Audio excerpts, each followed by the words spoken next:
Saudara calon Presiden Anies Baswedan menilai demokrasi saat ini dimanipulasi.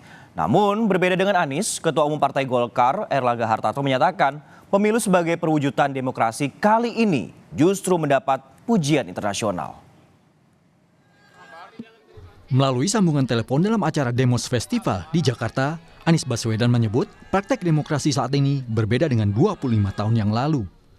Saat ini, demokrasi berjalan tidak adil dan berlangsung secara masif. Untuk itu, ia mendorong banyak pihak berperan, memperbaiki kondisi tersebut dengan perjuangan bersama. Semua yang ada di sini menyaksikan dalam beberapa waktu kemarin betapa praktek demokrasi yang tidak fair itu terjadi secara masif. Problem yang kita hadapi hari ini berbeda dengan yang kita hadapi 25 tahun yang lalu.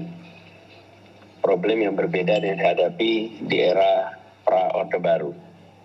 Karena itu, saya melihat tidak bisa dilawan dengan cara yang sama. Sementara Ganjar Pranowo melalui video dalam acara yang sama mengatakan intimidasi pada pegiat demokrasi nyata adanya. Atau baru saja kawan saya setelah bersaksi didatangi oleh Intel dan diceritakan, kamu kegiatannya apa lagi? Sumber danamu dari mana? Begitu. Nah, cerita-cerita semacam ini mungkin yang terkesan menjadi sangat intimidatif begitu. Tapi saya sampaikan pada teman-teman, ceritakan saja apa yang ada. Sebelumnya, dalam acara diskusi di FISIP UI Kamis lalu, mantan Wakil Presiden Yusuf Kala menyebut pemilu 2024 sebagai pemilu terburuk dalam sejarah Indonesia. JK menilai pemilu 2024 yang terburuk karena diatur-atur oleh pihak tertentu.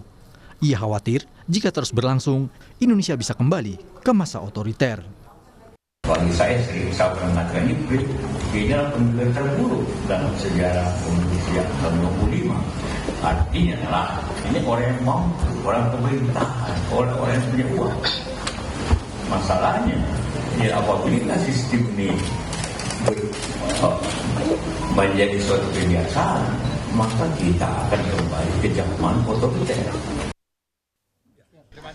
Ketua Umum Partai Golkar Airlangga Hartarto merespons pernyataan mantan Wakil Presiden Yusuf Kala yang menyebut pemilu 2024 sebagai pemilu terburuk. Berlawanan dengan penilaian JK, Airlangga menyebut pemilu 14 Februari lalu justru mendapat pujian dari masyarakat internasional.